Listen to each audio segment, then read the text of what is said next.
My fellow Americans, it is time to take our freedom back.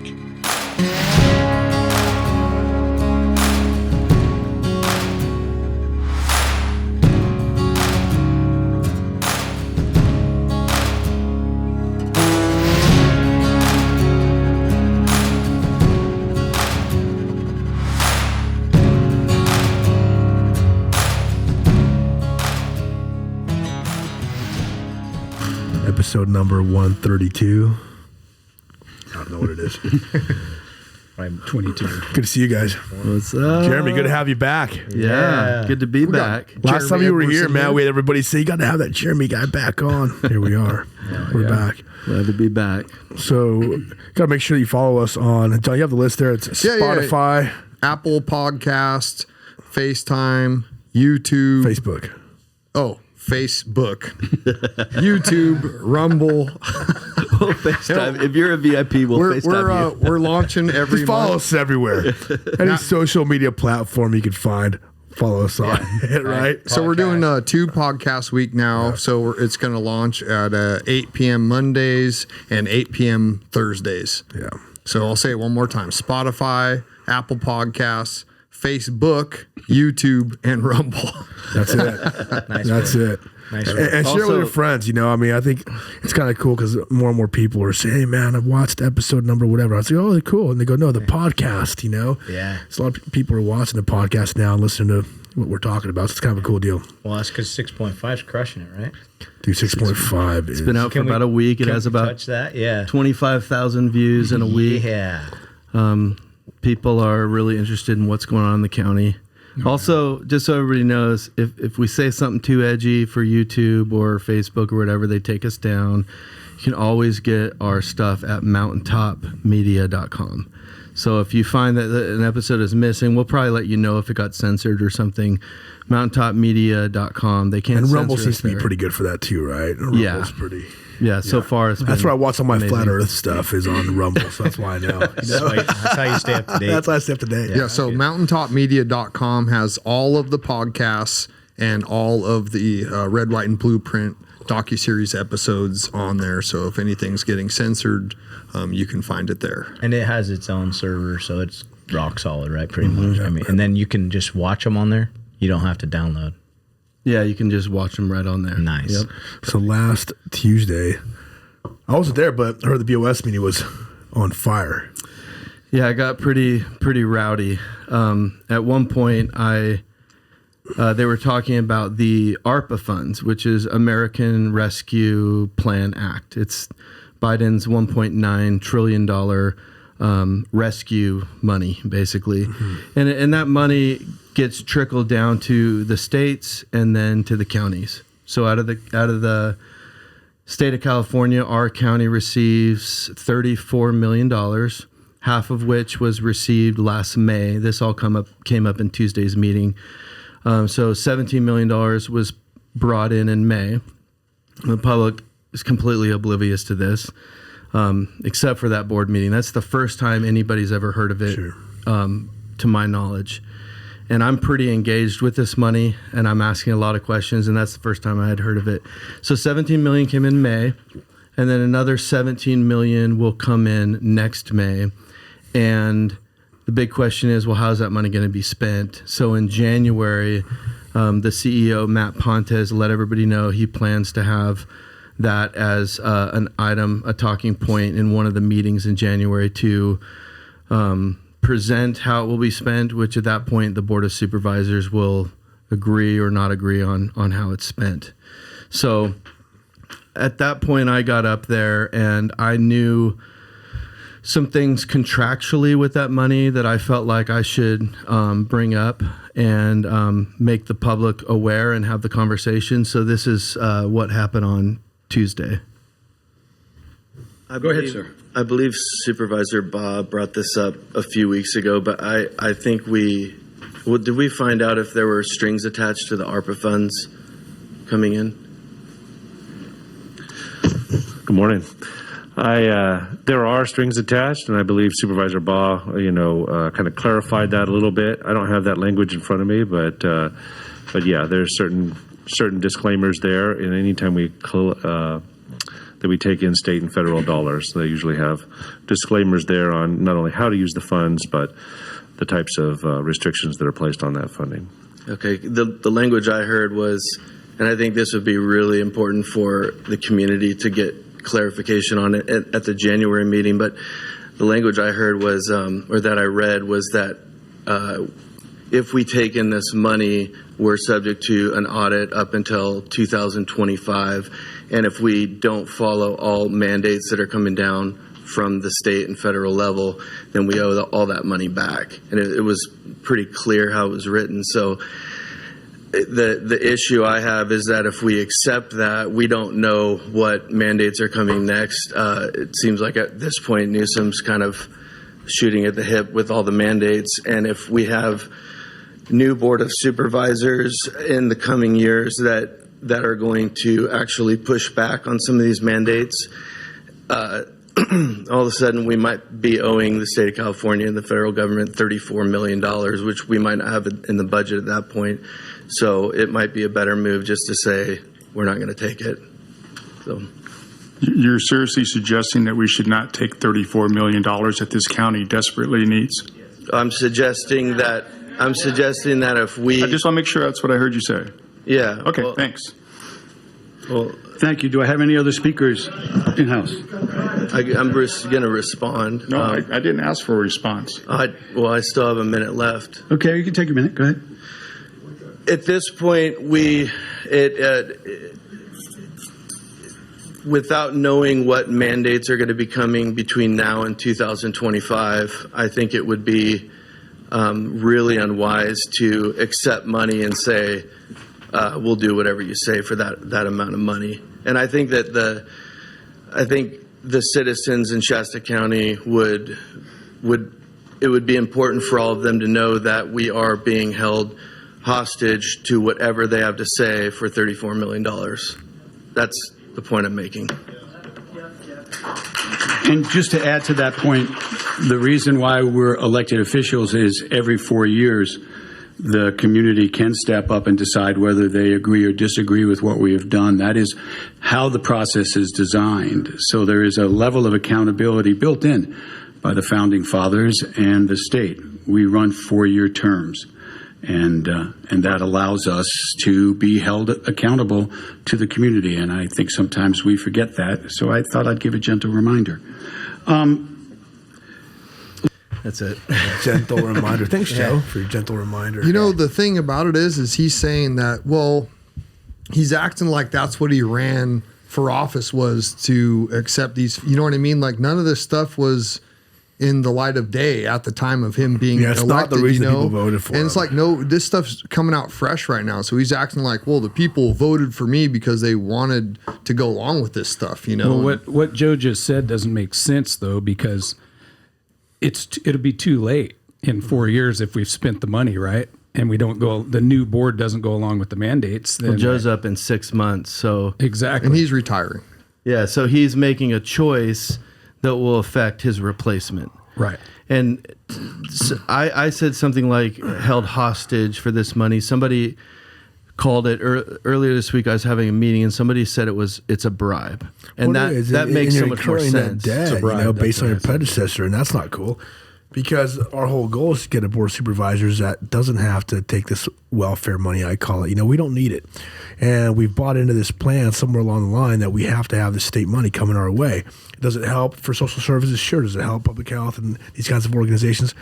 Yeah, maybe it does a little bit. But can we restructure our county in a way that we're running it to be more efficient without having to be beholden to any state money? That's the whole goal here. But if they desperately need money so bad, if we're in dire straits, then why are they throwing these huge raises at department heads the very same day? Well, he said they desperately need the money. They need their raises. I mean, and to be clear, this is icing on the cake. This money is not this year we're funded $313 million from the state and the feds. That's taxpayer money coming back to us. That's how it's been designed.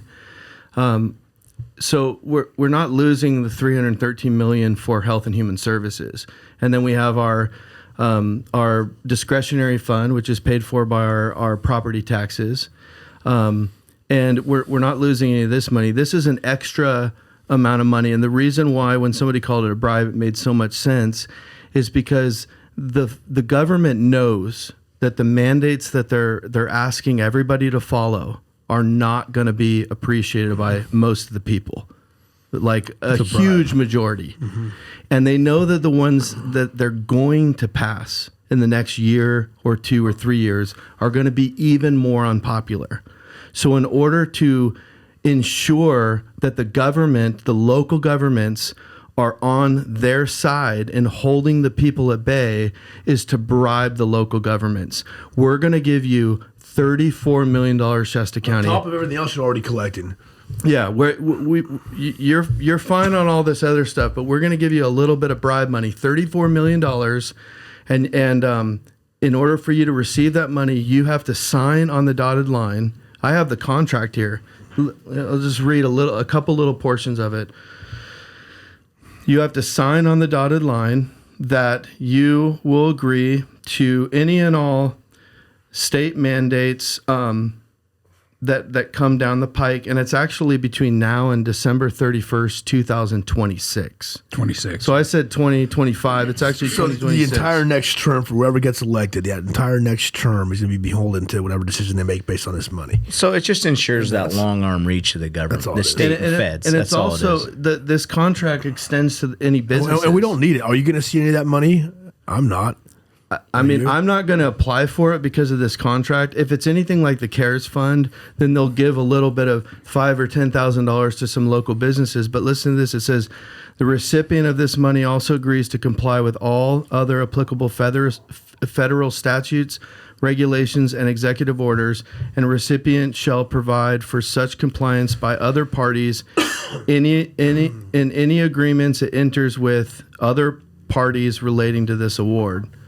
And then it goes on to say, under remedial actions, if you don't comply with all of these mandates that come between now and December 31st, 2026, you're going to either be subject to recoupment through future funding. So hypothetically, they could recoup the $34 million off of next year's Health and Human Services budget, which is going to be a big problem because that means that a lot of people will get laid off, and who knows what departments and stuff, and or they might actually just ask the county to pay for it, or they might not award future awards and grants that the county asked for. So basically, they're saying, if you don't comply with everything, we're going to get that $34 million back one way or another. And then they set up the snitch line. They go into under number 16 of the contract. It's protection for whistleblowers. And it basically says anybody that comes and tells on the county for not upholding all these mandates shall not be discharged, demoted, discriminated against. So they're basically letting everybody know, like, we got an open tip line here. So, if you don't follow everything we say, we're letting everybody that works for the county know, call us, and then we'll just charge the county the $34 million that we gave them. And the problem is that we're making big steps here. We have 3 seats available this coming year in Shasta County, and I think we're actually going to turn this whole county around, and we're going to put the right leaders in place. Mm-hmm. But the decisions they're making right now will hold the future board in a very, very awkward dilemma of saying, okay, now we have the right leaders in place. Some awful mandate comes down next year from Newsom or whoever. Oh, we saw it today, didn't we? Yeah, like today we saw we're going back to masks have to be worn indoors in all businesses between December 15th and January 15th. So, and I think the mandates are going to get worse. I think that's why they're giving so much money right now. Yeah. It's bribe money, and they want the county to be able to keep the citizens at bay, which is what they've been doing all year long. We know you have a problem with it, but look, we're beholden to the state. We can't push back. We can't even write a letter of advocation. We can't do anything. We don't want to lose our funding. Well, now our future leaders are going to have to be like, okay, we were elected to push back on these illegal mandates, these unconstitutional mandates. But if we do that, we have to pay the federal government $34 million. They look at their CEO. Is it in the budget? Well, these leaders will still hold the line, though, I believe. They will. And the people will just have to know that, hey, we'll have to do a really good job of PR, letting everybody know that they were put in this position by guys like Modi that said to you, are you really saying that we shouldn't take this money that we desperately need? Why do we desperately need it? We didn't have it yesterday. What do we need it for? And I've talked to high-level county people that are coming, whistleblowers that are coming out, and they're telling me it is crazy right now how much money is flowing into Shasta County. That's why they've got all these raises. You've got the Zog Fire settlement, which I think was 17 or 18 million. You've got the CARES funding, which they gave a little crumb to local businesses, and then they skirted the rest through Health and Human Services and right back to the general fund or whatever they did with it. You've got the ARPA funds coming in now, and there's a few other big emergency, like the car fire. There's so many different. Not to mention what they collect in taxes, right? I mean, we're talking about a county that's doing fairly well now. People are getting back on their feet now, and businesses are open, and people are out putting money into the economy again. Well, a couple things come to mind. Number one, I think at this point the mandates are more damaging to the economy than the virus. We're to that point. We've hit that point. I think everyone living and running businesses right now and out in the world can say what gave the hospital the biggest hit this past year was the mandate for the vaccine. And you had a bunch of people get laid off. Oh, that didn't work logistically. Now they're bringing them back, right? So now it's like, hey, you go along with this and we'll just keep taking care of you, right? Because the mandates are going to be so bad, you will need relief or rescue plan funds because the mandates are getting worse and worse and crippling the economy, messing with people psychologically. They're doing all the damage that we see, including vaccine injury. Part of in my reading on the Relief Plan Act, they actually added, I've got it here, I have to read it because it blows my mind. For vaccine injury? No, they actually said because part of it is how you can lose, if you're a business that receives these funds, is you can use it for paid leave, which sick leave. And one of the qualifying things that was added is in ARPA from the last one is getting vaccinated, recovering from the vaccine, awaiting test results. These are all mandate-driven issues. These are not issues that are naturally occurring. You're mandating a vaccine, you get a bunch of people sick. Now we need to back-end fund businesses and government in order to cover the fallout of what we're doing. Yeah. It's idiocy. Could you imagine if the mafia came to loan you some money?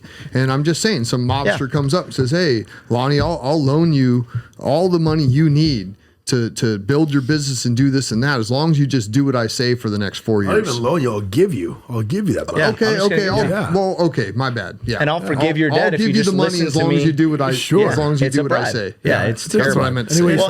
You're right. You're right. Coming from public safety. So one more point on this is we would run into this with City of Chico.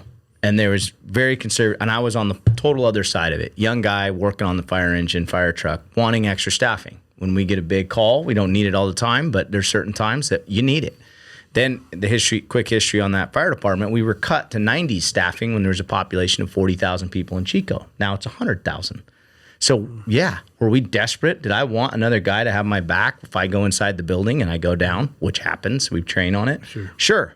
So there is that side of you desperately need it because no one's going to say that the sheriff's coverage in this county is impeccable and that they can show up on time when you call them for certain emergencies. So there's a side of it that can be, packaged as desperate, but then you have to overlay the principles of how you want to live. Do you want more taxes? Do you want to just keep being beholden to the state and the federal government? Not when they're giving huge raises to department heads at the same time. Yes, and that's what we had to fight within the fire department because we didn't get one for a decade. Salaries are all well over $100,000 a year anyway. But I just want to bring that point because that's how it'll get played. Well, now all of a sudden the schools aren't getting funded. We're not getting these public health workers, and that's the other side of the coin that gets played. Why we need the $34 million, which is just bad spending habits to begin with that got you there, like you're saying. Right. Yeah. How about living within our means? Like you would with your household. If you're gonna budget out what your rent is or your house payment, or if you got your house paid off, your taxes, and then what you need for food and what you need for fuel and all this stuff. Can you pull that national debt clock up? You're talking like a business owner right right This is now, all John. trickling down from, I mean, this is all, this 1.9 trillion. I just wanted to pull it up. Okay. The top left right there, you can see that's the U.S. national debt right there. I mean, it's like, you can look at these numbers right now. If you're racking up more debt than what you actually make, I mean, you're not going to make it, man. This is Bush. When Bush came in, Debt per taxpayer. when George, $229,706 debt. Look, there's all these numbers that are going to make you go crazy on here. But just look on look at the this interest on the debt, 419. it's insane. Okay, billion. these numbers can drive you insane. Okay, Yeah. but my point is there's more to it than this. But even just the straight up official national debt number. Look at that in the Look top how left. fast it goes Oh, up. it goes up. It goes up. It goes up. It goes up way quicker than the amount of money that we're generating. And you know when George W. Bush took office, we were like $3 trillion in debt. He said he was this true fiscal conservative. We went Patriot to Act. $6 trillion in debt, and then Obama came in, and we got freaking 17 trillion in debt. 17, and then Trump raised the, and I thought, oh well, maybe Trump's going to just increase the debt at first and then start to get the house in order, and that never happened. And it's just like, when are we going to wake up and realize we don't need any more bailouts? We don't need more money. We need to start spending money more efficiently. We're just digging it. We're $1 billion in debt to CalPERS. You can pull that down. These numbers are pretty annoying. And that is the core issue. And we're going to have, it's going to sting. It's going to hurt. To correct this, because we're all used to that money flowing. level. I mean, I know we're like, okay, there's this bottom up philosophy that we've all embraced, and that's this what is we preach. top down though. But this is top down. This starts at the top, you know, and we're incurring debt on a national level that we're never going to catch up on. So let alone, you know, anything that we incur just on a local level here. And we look at these things. I mean, look at Medicare, Social Security.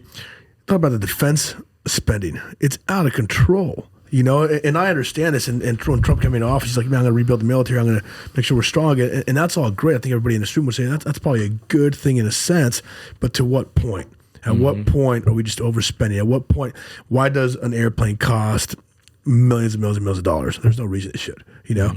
So it's just bad business to begin with, I think. But we're seeing this all the way down to the local level now. I'm like, why is anything cost $34 million, you know? Why did the Sunbelt Bridge cost 21 or 22 million or whatever? Can't even drive a car across it. Yeah. I mean, seriously, you spent 20 something million on a bridge you can't drive a car on. So I know, I don't know, but these are the kinds of decisions that smart people need to make, and we don't have smart people in these positions, and that's all we're fighting for. We just want smart people. Hopefully you've owned a business. Hopefully you've worked or managed a budget at some point. Yeah. You But know? see, a guy like Modi, he's been at the trough literally his whole life. Of course. I mean, I know his family before him owned a business, but as far as I know, he's never been a business owner, and so he thinks the government is the answer to all problems because that's all he knows. Yeah, and I think to that point, you know, in some ways it's easy for a group of guys like us to be able to understand that this is a totally broken system because we're all business owners. And I've actually thought a lot about, I don't even know if our current supervisors understand how broken it is, how these decisions aren't right, because they've been in it their whole life that they just think this is the way it goes. But we look at it, we go, okay, we're business owners. We'd never allow this to happen. And the reality is, if you look at Shasta County and the org chart, the owners of this business are the constituents. We elect 5 representatives who we want to make these big decisions on our behalf. And you know, it's kind of interesting how Joe at the end said if every 4 years we get reelected. And I believe that even just this one issue is reason for them to be fired, because as business owners, if ever we put an employee in charge of our business and said, hey, I'm going to go to Hawaii for the next couple of years with my wife, and we're going to chill, and you're going to operate the business, and I believe you're the best for the job. That's what an elected official is. Sure.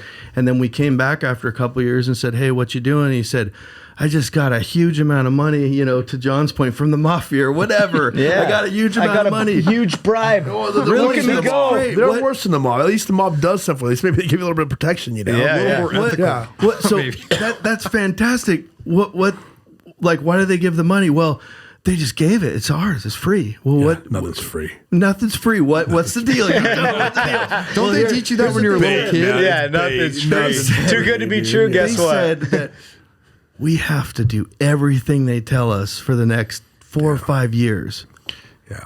What are they going to tell us? I don't know, but we still got the money. How do we spend the money? I give raises to everybody. I know what they're going to say. I mean, at that point, I'd be like, you're fired. you're all fired. Everybody's going back down. fired, yeah. This is not how you run a business. No, it's not. So It's when not. the new variant comes out, whatever the next one is after Omicron, and they tell us that we got to take anal swabs, PCR tests, I'm just saying they're going to be like, hey, take your anal swabs.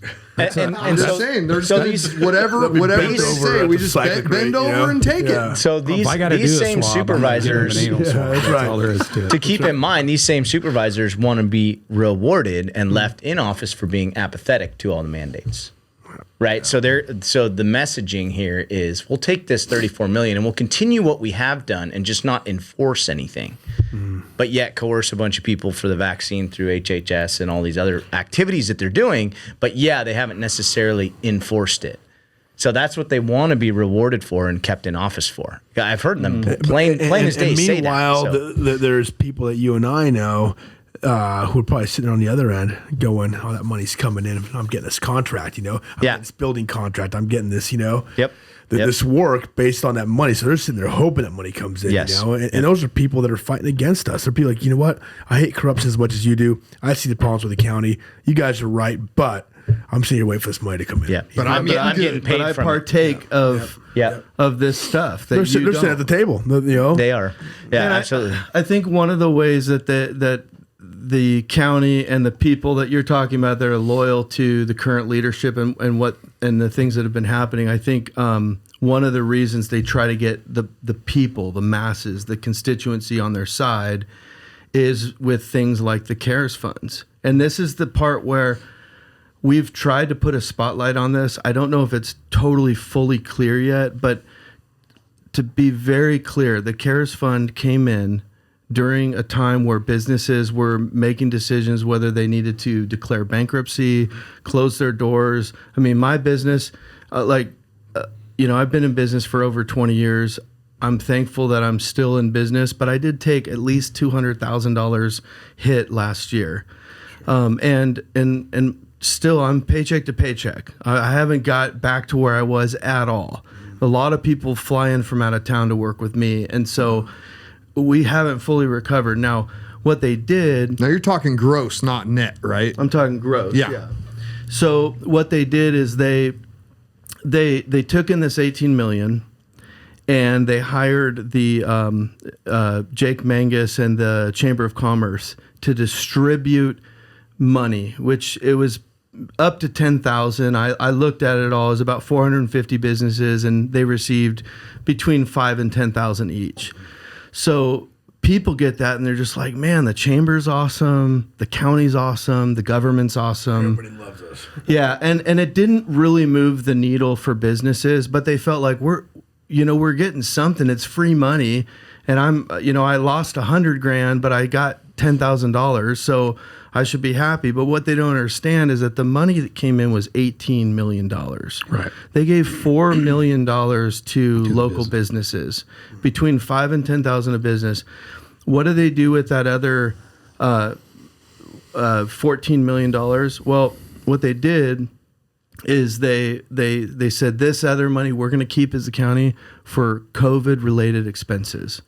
And then they had their entire staff who works for Health and Human Services all year long clocking out of regular pay. Now keep in mind, their paycheck's covered by the state.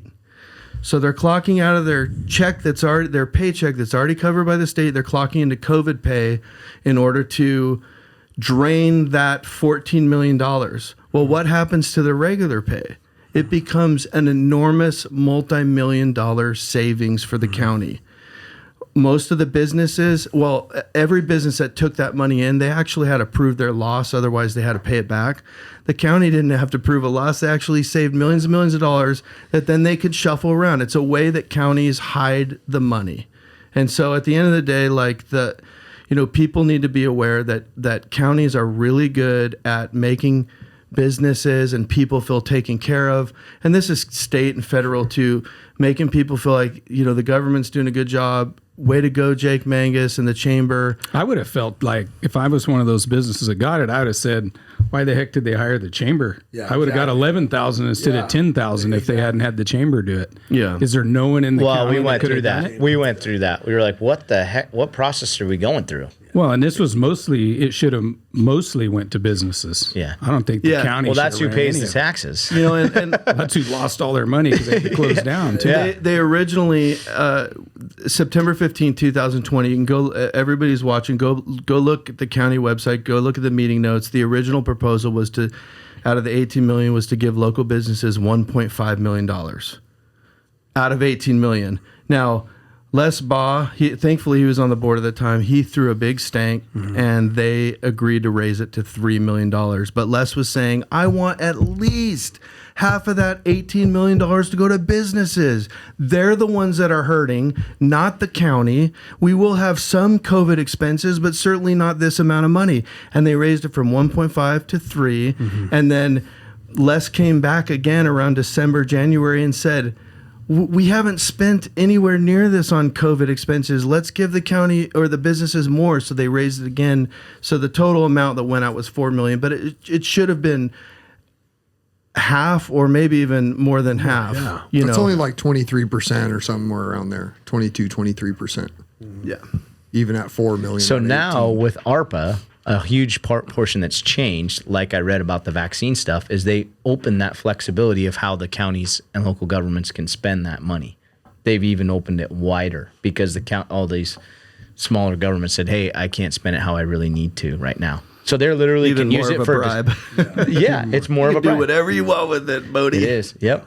Yeah. It is. It totally is because they can use it for disaster relief, transportation, infrastructure, all these things. So it's when not is that money supposed to land? So the rest of the money will come in May, and how do we stop that? So in January there is a public meeting. Okay. The good thing is they haven't spent any of the $17 million. It's in a holding account.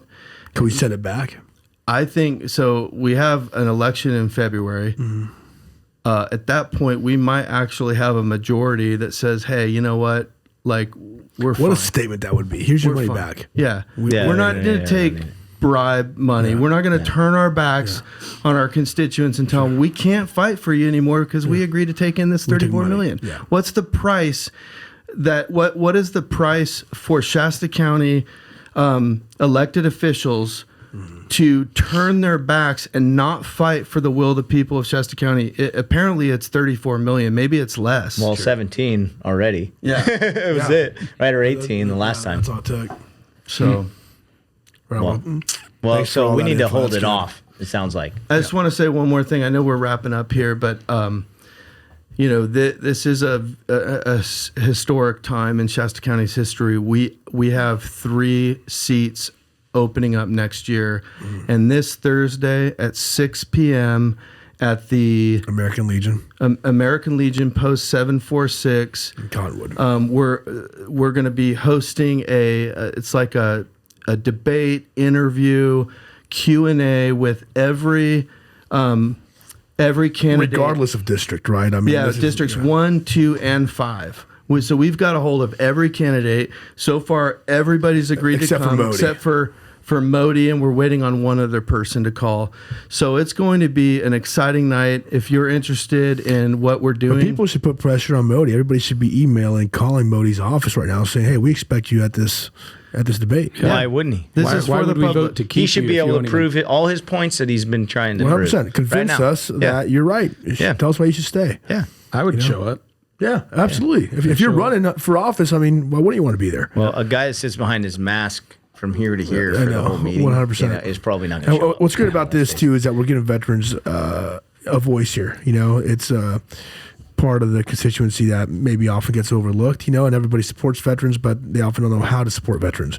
Well, if you so get it's there a great early, you deal. can buy dinner, right? Yeah, you buy dinner. It's $10. You get dinner, and I think you get a beer or a drink for $10. dinner It's a and great drink, deal. yep. And it all goes to support Nice. the American Legion. Yeah. They do a lot for veterans. They do a lot for people that are serving their families. So we want to really support them. And Lee Fulton is over there doing a great job carrying the torch for those guys. So let's get out there and support them, please. You know, and I love that because that's what Blueprint's been about since the beginning. Shine a light on all this stuff. So here you have all the candidates right there, inviting all the public to participate. Hey, this can be your portion of the civic duty, your civic duty. Show up and start figuring out which candidate you're going to back, which one you like, which one you don't. And that's Thursday at 6 o'clock. Yeah, this Thursday, December 16th. It is. And it's going to be very fair. We're asking the same questions to each candidate.